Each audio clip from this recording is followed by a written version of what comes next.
This tutorial will show you how to view older posts created by other users. Please do the following to view older posts. Summary list. 1. Log into MMLS website. Please see login screen help video for more information. 2. Once you have a successful login screen, click on the List Summary Post button. 3. A list of posts ordered by the most viewed will appear first. 4. Click on the category hyperlink to see a list of topics for that category. 5. Click on the post ID to show the original post and all the responses. Category, to see all the posts for a certain category. 1. Click on the How is your health button. Then, 2. Select a category. The system will display all the topics under that category sorted by most views. 3.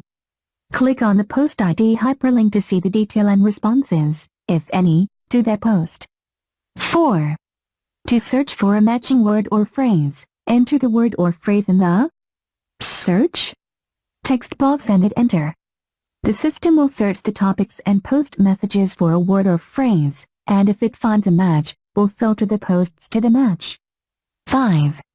To reset the post filter, click the menu Dashboard. This is the end of the tutorial.